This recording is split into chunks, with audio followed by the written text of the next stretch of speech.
Welcome to Cabin Fever on 956 Preps, and I've got one of the Valley's best basketball players in Darren Everage from Rowe, Louis Yebra from Nicky Rowe High School, and Derek Luna from Pioneer. Gentlemen, welcome. What's up? Nice to be here. All right, so you guys, both had playoff runs this year. You didn't probably go as far as you'd like, but you guys played some superb basketball this year. How do you guys think that the season went for you guys? We'll start with you, Derek. You want to go first? Yeah, I'll go first. I feel like we started off kind of slow in the beginning of the season, but as the season went on, kind of gelled together perfectly. We were hitting all cylinders at the end, and I feel like we're playing good basketball at the end too. Yeah. Row boys? Yeah, same with us. We really weren't the complete team that we were until we started building more chemistry towards the end of the season. Like towards the second round of district is when we really started clicking and started hitting our shots and started knowing each other. So it all just came into the end.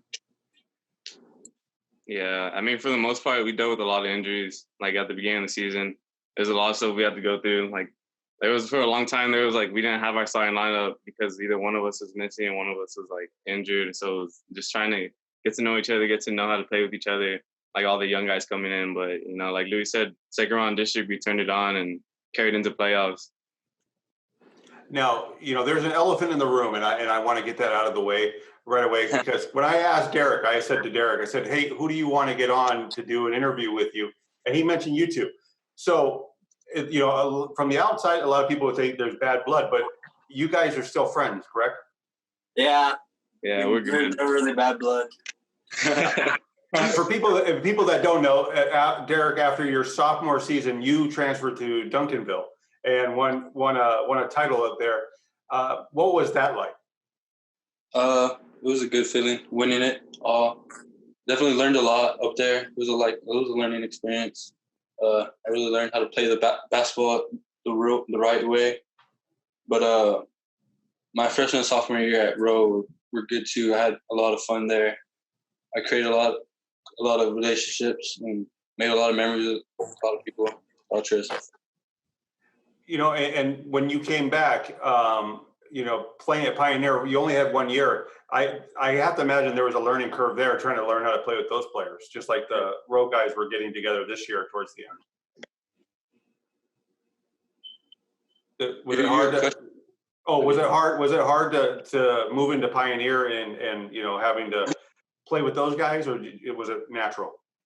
It wasn't as hard as Duncanville because I knew some people at Pioneer already since we were little, so it was a little easier. I have to imagine the height at Duncanville is pretty much the same as in the Valley. It's different. The speed, the game is different. Played over there. All right, and for you guys at Rowe this year, you guys had a lot of new players because you guys were kind of like the staple guys, but then you had a bunch of guys coming in. It must have been hard having to get those guys up to where you guys wanted to be. Well, yeah, go ahead, Lou. Go ahead. Yeah, they're young, so usually it comes with experience, and a lot of people don't give enough credit to experience and just relying on what they already know. And coming into the new game, varsity level, the speed is different. Everything's a lot different for these younger guys. And what they don't understand is they need to play their role and they need to do this. It's just like playing the role and becoming big. It's just none of us really had that when we were freshmen. Not all of us had the freedom of and the green light to do whatever we wanted. So just playing your role and just going with the flow and keeping steady is just how you're gonna win games. And they just need to learn that sometimes. Yeah, I mean that sometimes everyone just kind of want to have their moment. With the young guys coming in, they want to prove themselves. But me, Lou, Coach, John, the other senior on the team, we just had to keep reminding them that it was going to take all of us coming together to come out with the wins. And so eventually we did. Eventually we built that chemistry, and it turned out good for us in the end. But it was just a little bit of a learning curve in the beginning. All right. So here's a question, and whoever wants to answer it first can. the one team you didn't like playing this year that you wanted to win, but you didn't like that team. What's that team? I think I know for the road teams, but I feel like you already know. You already know for us. I mean, it was pretty much those Fresnos this year. You know, going against them. Last year we swept them in our series against them when we played them, and this year they got the better of us in 3 games, I think. And so, you know, going against them, it was tough, but at the same time, it prepared us, you know, for what it was going to be like in the playoffs. Because every time we played them, it was like that playoff atmosphere. It was just like we're going against them, and then like they really brought like the intensity. And so, you know, there were some times where the game got away from us because we let the crowd get into it, and because we let outside things like interfere.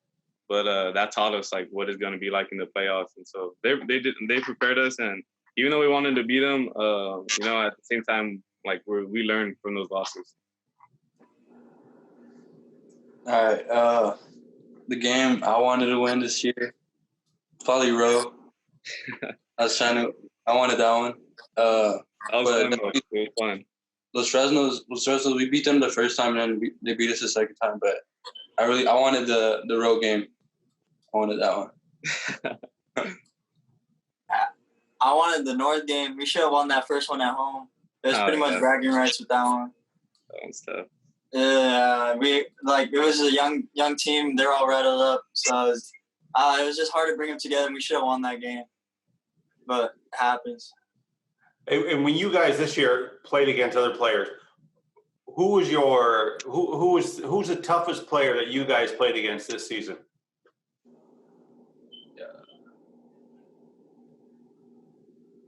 I mean, Valley? There's a lot of people. This year in the Valley, or if you played out of the Valley.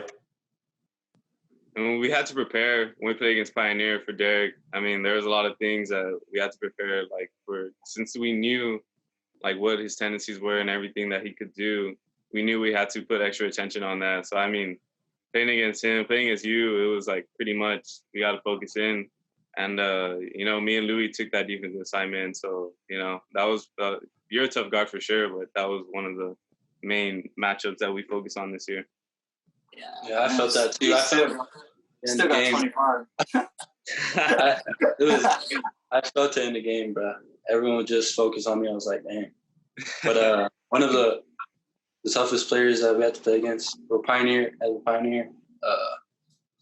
Probably Jerry from Los Fresnos. We prepared for him practice. But the first time we prepared for him, and he didn't even play. So that's beat him. He didn't even play. But outside of the Valley, probably Breon Thompson from Corpus Christi Vets. He was solid, but he didn't really do much against us in the third round. So we did a good job. I'd say the toughest assignment that we've had is probably like Carlos Puerta from Laredo United. Dude, that kid will come off the screen whenever he wants and just shoot over anyone. Dude, that 11 threes in the playoff game. Like, I don't think that guy. I don't think we prepared for him as much as we should. We didn't prepare for him at all. We didn't even know he could come out his 7 And we were focused about. We knew they could shoot, obviously, so we were focused about running everyone off the line. We didn't realize like we close out, they're still gonna shoot it. So like, man, like that was crazy that they were just they didn't go like that. And yeah, that kid had a lot of threes that game. Yeah, dude, for sure. That kid was tough. Yeah. Now, what does the future hold for you guys? Louis, you still have another year, but what's the future hold for you guys? Like, where are you going? I know, Darren, that you've committed already. What's the future hold for you guys? You go first. Yeah, I mean, I committed to Trinity. They have been one of my options. I was considering other schools, one in San Diego, there's another one in Cleveland. But, you know, I just want to stay in Texas, stay close to home, and, you know, go to a good program at Trinity. I mean, Kobe Patterson, he was at Edinburgh North about 4 years ago, and he's going to be a senior there next year. And so, like, I was familiar with him, and so I talked to him about it. And so, you know, that was he kind of helped me in my decision making process with my family and friends. So, yeah, I'm going to be going to Trinity next fall. You know, if everything works out with like this whole coronavirus thing, we gotta see how that's gonna shape out. But yeah, that's my plan as of right now. And Derek? I committed to Texas A&M Kingsville. I only had one other offer. It was a walk-on offer to UTRGV, so I only had 2 offers. So it was like a no-brainer because obviously you want to go to school without paying. So I chose Kingsville, and I had built a really good relationship with the assistant and obviously the head coach. So it felt, and my visit there was pretty good. It felt at home. So yeah, I feel like I'll do great there. And Louis, what are you looking at? I know you still got some time. Just regathering with my team. We're gonna have to make a lot of changes. Probably gonna be like a running gun team. Like colleges, they're looking at me as here and there, and just whatever God brings me, it'll come. So I'm just being patient. And Darren and Derek, what do they have you guys looking at as far as position-wise when you get to college? Because Derek, you played the 1 and the 2, and then Darren, where do they have you at? Are you going to be at the 1 or at the wing? So like crazy thing, like the coach at Trinity, he actually retired. Like this was last season, and so like that was news to me because obviously I'm not there to know like what he's thinking, but so with the new coach they're gonna bring in, I'm gonna have to talk to him and see what role he's gonna have me in. But over there they had some size, like they had some like big guys, some pros, some forwards, and so I could probably, if like seeing myself in that team, I could probably go in as a 2 guard or a 3, just matching up, and then possibly playing the 1, as I work in my quickness and stuff and my handle. So we'll just see how that works out with the new coach coming in. And Derek?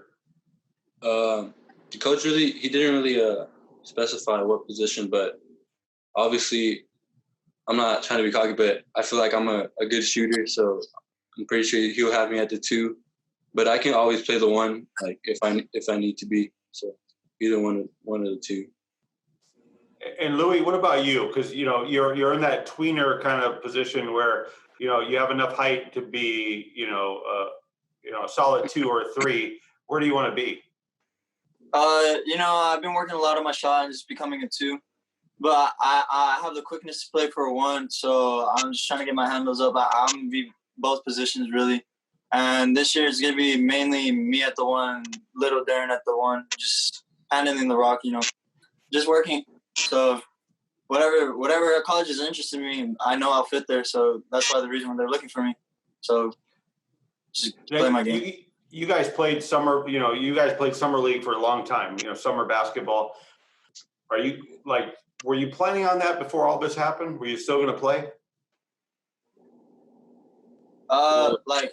Like to keep playing on forever? I guess for Darren and Derek, were you guys going to play with any teams in the summer? And you too, Louis, were you guys going to play on any teams, traveling teams?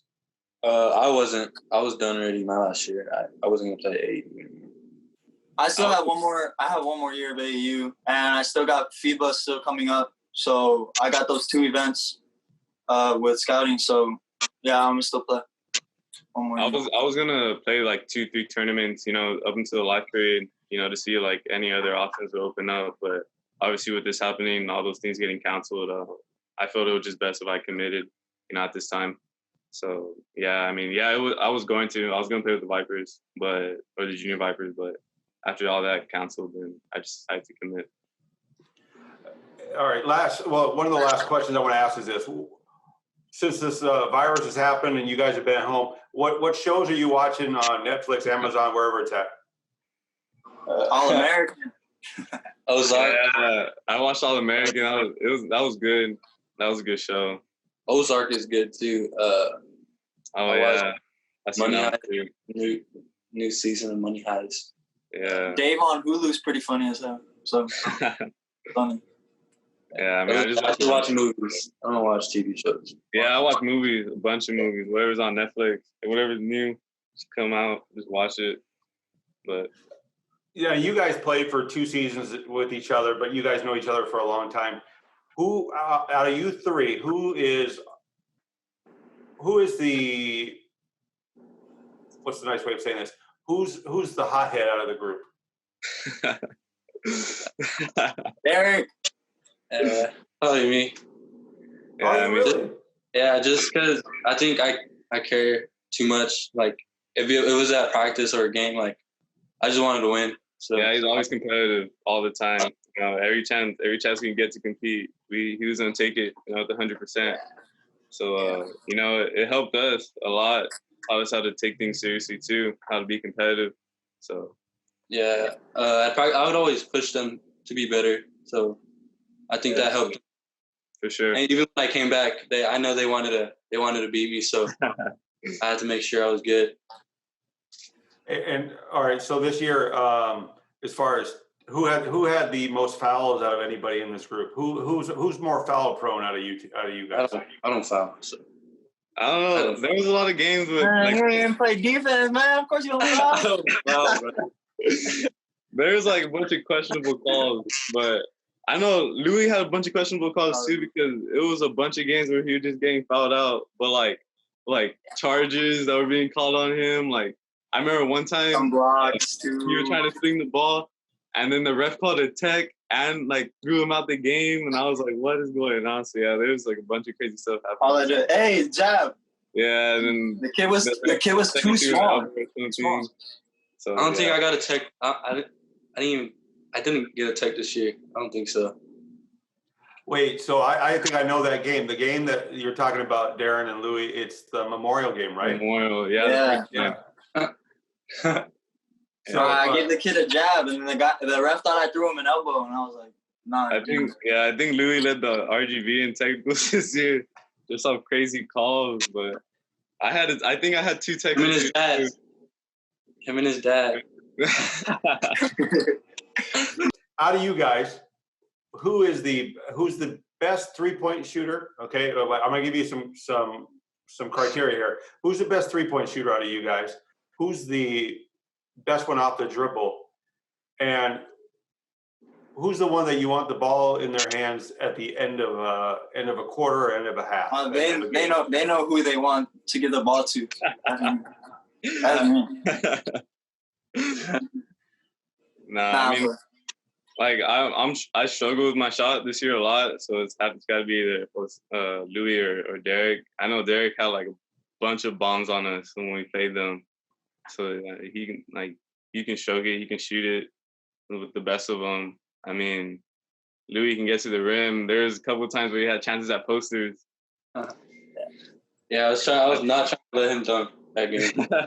Yeah. I was saying that. Can't let this dude dunk. Yeah, I mean, I'm pretty composed at the end of a game. I had that one game against Mackay. I was gonna take that shot, like I was just gonna throw it up, but then I was like, nah, I gotta trust my teammates in this position. So I just kicked it out to Patrick in the corner. He ended up hitting that shot. So I mean, I would say I'm pretty good decision making in close game. As being a good shooter, probably me. But off the dribble, Hey, bro. I feel like Lou's pretty good off the dribble. He's pretty efficient. I was guarding him one time, and he had like a 2-dribble pull up and hit it, and then he was talking. But that's part of the game. So like, I don't really think you're so tall, bro. Like, how are you supposed to block your shot? Like, just put your hand. Like, that's what I told Brian when he interviewed me. I was like, I just put a hand in his face, hope he misses, because most of the time there's no way I'm blocking it. But as of who I want to have the ball in the hands at the end of the game, I don't know. I think all of us will hit the game winner. It really don't matter. We can all rise up. I mean, but we all know what happened freshman year though. My freshman year. My freshman year, Los Fresnos D. I know you remember. Bro, hey, Los Fresnos was a regular game, bro. This was for district. Bro, there was a game against CU. We shouldn't have even been close, like at all. That game. Oh, I remember that game. We haven't even been close to that game winning. Terry, you sold, bro. Bro, I swear you sold. Nah, bro. Last year, I remember I saw John. He like made a game winning. Oh yeah, I guess Tuesday. That day, me and Louis both wanted the ball. I knew it. When they passed it to John, I was like, Mark, what are you doing? But he made it. That's all that matters. Yeah. That's up, John. Yeah, That's funny, bro. shout out, John. All right. So, real quick, last thing we'll talk about is this. Give me there's if all three of you are in the top 5 in the Valley, just hypothetically, who are the other two? Who are the other 2 players that should be in the top 5 in the Valley? If you guys are 3 of them, Ricky Altamiro. Yeah, I'll say shout out Ricky. I mean, Ricky had a good game against us, so yeah, Ricky Definitely. He's solid. He's solid. one more. Five, you can throw a couple of guys in there. Like it's a toss up. I mean, there's some guys that you can like heat up, have good games. Elion on the same team, he's had a couple of good games against us. I know he won MVP out there in his district, and Yeah, I mean, I feel like Jerry. Jerry definitely. He slipped on. He's a freshman, but he's a freshman, but he should be definitely be in the top 5. He played efficiently. he can hang with He's anyone. a good year. He's gonna get better too. Yeah, there's still more to come from that guy. For sure. Yeah. All right, and Louis, I did have this question for you. You are the son of you're the you play for your dad. Your dad has coached many of the coaches that are now head coaches in the Valley. So when you go places, do they take it out on you because you're his son? Like you see, Coach Montalvo from La Jolla or Lalo Rios. Do they want to? Do they want to do a little extra for you? We have a little bond. We have those jokes, that I know all of them. They're all good coaches to me, and especially when we get in the game, they come to me and they're like, "Oh, we're about to stop you tonight. We're about to do all this stuff for you tonight," and it's just part of the game. I feel like they don't do too much, but they'll do enough to try to win. So. And all right, and finally, this is the last one. You can answer it. Well, we'll start with Derek. In this group, I asked you who the hothead was, all the shooting stuff. Who's the cockiest? Because you guys have real good rapport. Who's the cockiest one on the court? Probably Louis. I don't really talk smack unless I have to, but. Nah, bro, you came out talking as soon as you started playing. I was like, bro. Just second, though. Just second. I was like, all right. Nah, probably me. Not that I'm cocky, but I just like talking. I just like talking. I'm not really cocky. He's just saying stuff. Yeah. I just like messing with people. It's just fun, like getting in people's heads. Yeah, I know for me and Derek, a lot of time we just go out and let the game talk, let our game talk. Yeah. And Louis, he can do the same thing, but then when someone's gonna talk to him, he's gonna say something back. I'm not just gonna let someone back down at all. And that's one thing I can count on for sure. He's gonna be there when someone's coming up to me. He's gonna be there right there to step up. So he won't back down. Not his freshman year though. Not his freshman year. Oh hell no! Not his freshman year. Yeah, freshman year is different. This year he popped out of his shell. So I wanted to say best of luck because besides this year, I got to pick the Vipers All Valley Showcase, and all 3 of you have been a part of it, and it was a pleasure. I'm so sorry that this year we couldn't do it. Who knows? Maybe after this all ends, we'll still have one. But best of luck in the future, and Louis, you got one more year, so I'll see you. But best of luck in college, both Darren and Derek. And thank you for joining us today on Cabin Fever on 956 Preps. Yeah, Thank you for having us. Thank you for having us.